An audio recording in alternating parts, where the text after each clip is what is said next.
2024 లేదా 25లో డిగ్రీ లేదా బీటెక్ చదివారా? సాఫ్ట్‌వేర్ జాబ్ కోసం ఎదురు చూస్తున్నారా? అయితే కోడ్ జ్ఞాన్ 100 డేస్ కోర్సులో చేరండి. జాబ్ సాధించండి.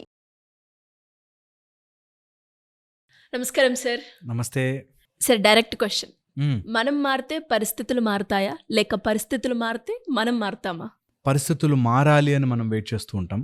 ఆ పరిస్థితులు మారవు. సో, మనం మారట్లేదు. ఆర్ మారిపోయిన పరిస్థితుల్ని మనం అవగాహన చేసుకొని రెడీ లేము. సో, 2 ఈక్విలిబ్రియం అంటాను. మనం మారుతూ ఉంటే పరిస్థితులు మారుతూ ఉంటాయి. ఆర్ మారిన పరిస్థితులకు మనం రెడీ ఉండాలి. ఓకే. నేను మాటల గారడీ చేయట్లేదు. నిజంగా చెప్తున్నాను. దట్ ఒక్కసారి పరిస్థితిని అర్థం చేసుకుని మనం మారడం మొదలు పెడితే ఎలాంటి సిచ్యువేషన్ వచ్చినా సరే లైఫ్లో మనకి ఆ పరిస్థితిని అర్థం చేసుకునే విజ్ఞత గనక మనకు వస్తే లైఫ్ విల్ బీ బ్యూటిఫుల్. మన లోపల ఆటోమేటిక్గా మార్పు వచ్చేస్తుంది. సో పరిస్థితులు ఏమొచ్చినా సరే నేను అలాగే ఉంటాను అన్నా ఓడిపోతాం. పరిస్థితులకు తగ్గట్టుగా నేను మారను అని అనుకున్నా ఓడిపోతాం. ఆ పరిస్థితి మారినప్పుడు నేను మారతాను అనుకుంటున్నా ఓడిపోతాం. ఓకే. పరిస్థితులు ఎప్పటికీ చేంజ్ అవుతూనే ఉంటాయి. నేను అన్ని పరిస్థితులకి నేను సిద్ధం అని అనుకున్న రోజున మారతాం. ఓకే. సో పరిస్థితులు మారాలి అంటే నేను సిద్ధంగా ఉండాలి is a point. I'm ready for any situation, any circumstance. I'm ready. రాని బస్ లైఫ్లో ఏమొస్తాయి రాని, నేను రెడీ అని అనుకున్న రోజున మనం మారాల్సిన అవసరం లేదు. మనం ఆల్రెడీ మారి రెడీగా ఉన్నాం. ఓకే. ఒకవేళ పరిస్థితులు బ్యాడ్గా ఉన్నాయనుకో, ఆ బ్యాడ్కి తగ్గ మనస్తత్వం నేను రెడీ చేసుకుంటా. ఓకే. అప్పుడు పరిస్థితిని హ్యాండిల్ చేయడం ఈజీ అవుతుంది. నేనండి సాఫ్ట్ హార్ట్ అండి, నేను చిన్నప్పటి నుంచి నాకు అలాంటివి మా అమ్మా నాన్న ఎప్పుడూ నేర్పించలేదండి అంది ఒక అమ్మాయి. ఓకే. నేను అంత ఎమోషనల్లీ వీక్ అండి అని. ఇప్పుడు మారాల్సింది ఎవరు? ఎమోషనల్లీ వీక్ అనే ఒక పిక్చర్ నేను వేసుకుని దానికి తగ్గట్టుగా పరిస్థితి నాకు కలిసి రాలే అని అనుకుంటారు. నో, నువ్వు ఎమోషనల్లీ వీక్ అని ఒక పిక్చర్ పెట్టుకున్నావు కాబట్టి నీకు ఆ పరిస్థితి కలిసి రావట్లే. నీకు అట్లాంటి వాళ్ళు తగిలారు లైఫ్లో. నువ్వు ఎమోషనల్లీ వీక్ కాదు. అలాంటి వాళ్ళు తగిలితే నేను రెడీ అవుతా, నేనేం చెయ్యాలో నాకు తెలుసు అనే దాంట్లోకి మోడ్లోకి వెళితే పరిస్థితి ఆటోమేటిక్గా కంట్రోల్లోకి వచ్చి అది మారడం స్టార్ట్ అవుతుంది. When you are ready things will start changing first. So mind నుంచి, బికాజ్ మనం వరల్డ్ అంతా మన సైడ్ నుంచి పర్సీవ్ చేస్తున్నాం కాబట్టి మన లోపల ఎక్కడో స్టక్ అయ్యి ఉన్న ప్యాటర్న్ ఉంది. సో మనం మారడం మొదలు పెడతాము అనుకున్నప్పుడు నేను ఈ ఒక్కటి మార్చుకుంటే చాలు కాదు, నేను ఓవరాల్గా ట్రాన్స్ఫార్మ్ అవ్వాలి. చాలామంది స్టక్ అయిపోయేది పరిస్థితులు అలా ఉన్నాయి కాబట్టి నేను మారాలి అంటే అదేదో చేంజ్ చేసుకోవాలి అనుకుంటారు. కాదు, ఎంటైర్ ట్రాన్స్ఫర్మేషన్ జరగాలి. అప్పుడే మారినట్టు. ఓకే. లేకపోతే మారలే. మనం మారామని అనుకుంటూ బతికేస్తాం. ఒక అతనికి ఇంగ్లీష్ రాదు సరిగ్గా. ఓకే. సో ఇంగ్లీష్ ఒక్కటి నాకు ఆఫీస్లో ప్రమోషన్ రావట్లేదు, ఇంగ్లీష్ కారణం సార్ అని అనుకో. ఇంగ్లీష్ నేర్చుకునే పనిలో పడ్డాడు. ఇంగ్లీష్ చాలా బాగా నేర్చుకున్నాడు 6 monthsకి. కానీ అసలు ప్రాజెక్ట్ విషయం మర్చిపోయాడు. ఏం లాభం కదా. ఇంగ్లీష్ అనే నాకు అర్థమైపోయింది సార్, నా ఇంగ్లీష్ బాగాలేకనే ఇట్లా జరిగింది అని.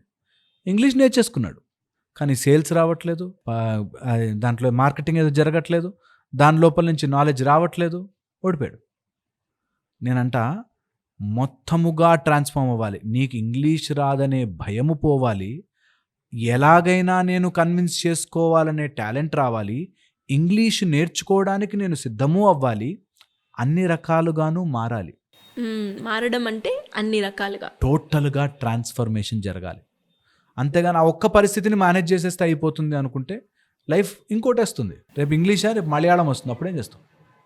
What next will be a dangerous thing.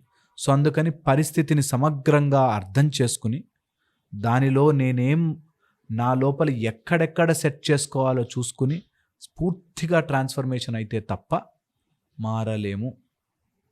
నేను ఎప్పుడు అంటుంటా ఈ మాట, గొంగళీ పురుగు బటర్ఫ్లైగా పూర్తిగా మారాలి. కొన్ని ఆ గొంగళీ పురుగు పార్ట్స్ పెట్టుకుని కొంత అప్పుడప్పుడు ఇట్లా వెళుతూ ఉంటాను అంటే బటర్ఫ్లైగా అవ్వలేవు, మార్పు రాదు. అప్పటికి కానీ నీకు ఏ పువ్వులో ఏ తేనె ఉందో తెలియదు. So very very important that transformation టోటల్గా జరగాలి. జరిగినప్పుడు వండర్ పార్ట్ చెప్తా, మనము మారినప్పుడు ఆ సిచ్యువేషన్ అలా ఉండదు, అది మారిపోయి ఉంటుంది ఆల్రెడీ. అది ఆల్రెడీ మారిపోతుంది తెలుసా. ఏంటి ఇన్ని రోజులు అది పెద్ద ప్రాబ్లం అనుకున్నానే, అది ప్రాబ్లంగా అదే నాకు హెల్ప్ చేస్తుంది యాక్చువల్లీ అని తెలుస్తుంది. సో ఏ సందర్భం వచ్చినా అది మనని మారుస్తుంది చూడు లోపల నుంచి. ఎప్పుడు మనము సిద్ధముగా ఉన్నప్పుడే. సో నీకు ఒక bad wife, bad husband, bad boss, bad situations, financial ఏదొచ్చినా ఆ పరిస్థితి నన్ను రెడీ చేస్తోంది దేనికో, ఒక యుద్ధముకి నన్ను ప్రిపేర్ చేస్తోంది అనే విషయం తెలుసుకోవాలి. తెలుసుకున్న రోజున ఇంకా నేను మారాలి, నేను మార్పు చెందాలని ఉండదు. నేను రెడీ, ఐఎమ్ గెటింగ్ ట్రైన్డ్, నేను ఇప్పుడు సిద్ధమవుతున్న యుద్ధానికి, నేను రెడీగా ఉన్నా అని యుద్ధానికి సిద్ధం అవ్వగానే అవతలవాడు బాణాలు పారిపోతాడు. That's the fun part. Circumstance మారిపోతుంది ఆటోమేటిక్గా. సో మనం మార్పు చెందాలి కాకుండా మనం రెడీ ఉండాలి అన్నిటికీ. లైఫ్లో అన్ని సిచ్యువేషన్స్ వస్తాయి. ఆనందము ఉంటుంది, బాధ ఉంటుంది, వెన్నుపోటు ఉంటుంది, దుఃఖం ఉంటుంది, చీట్ చేసేవాళ్ళు ఉంటారు, నిన్ను అనగదొక్కే వాళ్ళు ఉంటారు, నెగిటివ్ మాట్లాడే వాళ్ళు ఉంటారు, నువ్వు మంచి చెప్తామనుకున్నా కూడా నెగిటివ్ చేసేవాళ్ళు ఉంటారు, అన్ని రకాలుగానే ఉంటారు. అన్నిటికీ నేను సిద్ధం, ఐఎమ్ రెడీ ఫర్ ఇట్ అనే రోజున మారాలి మారద్దు ఉండదు. ఏ సిచ్యువేషన్ వచ్చినా I'm happy, I'll take it, this time ఇలానా ఓకే అనే దాంట్లోకి వెళ్తాం. నీకు క్రికెట్కి వెళ్ళాక ఈ బాల్ వేయకూడదండి మాకు అని చెప్పడానికి ఉండదు, ఏ బాల్ అనే వేస్తారు వాళ్ళు. ఓకే, అలా బౌన్స్ వేయకూడదండి, నాకు కొంచెం బ్యాట్కి కింద యార్కర్ వేయకూడదని చెప్పలేం. అలాగే జీవితంలోకి వచ్చాక ఏ గేమ్ అయినా ఆడాల్సిందే. ఈ గేమ్ ఇది నాకు అవ్వదండి, నేను మంచివాడిని కదండి, సో నాకు ఇంకా ఇలాంటివి అంటే పడవండి అని చెప్పొద్దు. అందరూ ఉంటారు, this is part of the game. నువ్వు గేమ్లోకి వచ్చాక సందర్భం కలిసి వస్తే, నాకు ఈ ప్రపంచంలో నచ్చనివి చాలా అరుదు. అందులో ఒకటి, నాకు టైం బాగాలేదు బాస్ అనేవాళ్ళు అంటే నాకు అసలు, బాగు చేసుకో బాస్ ప్లీజ్, టైం బాగాలేదు అంటే నీ చేతిలో ఉంది, మార్చు. నువ్వేదో రెడీగా లేవు, సమయము అందరికీ ఇస్తుంది అన్ని ఆపర్చునిటీస్, నువ్వేదో రెడీగా లేవు. సమయం బాగాలేకపోవడం కాదు, నువ్వు రెడీగా లేవు. Please get ready.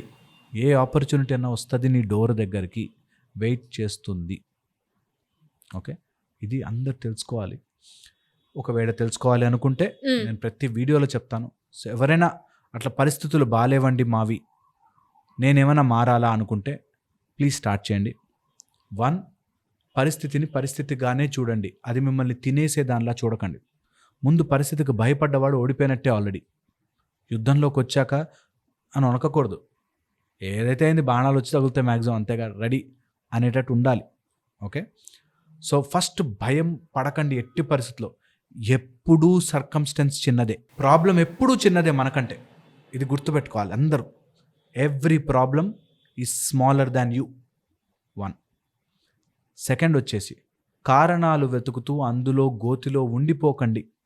యాక్చువల్గా అంటే ఏం చేయొచ్చు ఇప్పుడు, what next, what best I can do చేయండి. 3వది నేను చెప్తున్నా, ఈ మాట బాగా గుర్తుపెట్టుకోవాలి. రాంగ్ ప్లేస్ నుంచి చూస్తున్నారు ప్రాబ్లమ్ని.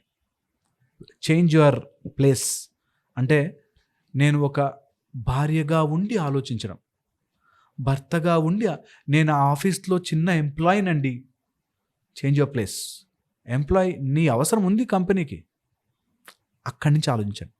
That's how you shift your mind. తెలుసా, ఆ ప్లేస్ మారి ఆలోచించండి. ఆలోచించారు అందరు అందులోంచే. నేను ఏం చేస్తానండి, ఒక ఆడదాన్ని నేను ఏం చేస్తానండి, అన్ని సినిమా డైలాగులు షో అని మైండ్కి చెప్పాలి. వద్దొద్దొద్దొద్దు, నిజంగా వద్దు. ఆడదాన్ని, అమ్మవారి స్వరూపం, ఏం చెయ్యగలను నేను అనే పొజిషన్కి వచ్చి ఆలోచించండి. నిజంగా చెప్తున్నాను, this is how you think. Situation ఎప్పుడు నీకంటే చిన్నది, ఏదో రాంగ్ బాల్కనీలో నుంచి ఆలోచిస్తున్నావు. ముందు అక్కడి నుంచి వచ్చి change total perspective and see that నేను మారుతున్నా బాస్, దీనికి ఏదో ఎక్కడో నేను మ్యాచ్ చేసుకోలేకపోతున్నా అనే దాంట్లోకి వెళ్ళండి. 4th అండ్ ఫైనల్ పాయింట్ చెప్తాను. ఎప్పటికి ఒక స్పిరిచువల్ కనెక్ట్ ఏర్పరచుకోండి. ఒక link where you are with God అనే ఒకటి చేసుకోండి.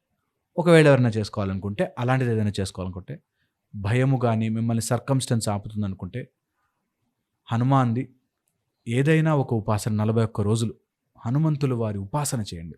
ఓకే, మంచిగా హనుమంతుడి సాధన. లేదా హేరంబ గణపతి సాధన. కుదిరితే హనుమంతుల వారికి ట్యూస్డే సాటర్డే ప్రదక్షిణ. సిచ్యువేషన్ తిరుగుతాయి. కంప్లీట్గా మారుతాయి అంటారు. ట్రై చేయండి, ఒక 60 రోజులు సాధనలాగా చేయండి. జస్ట్ ప్రశాంతంగా ఉండండి, ఆలోచన విధానం మార్చండి. దొరుకుతాయి ఆన్సర్స్, ఎందుకు దొరకవు? దొరుకుతాయి. Thank you sir, thank you so much.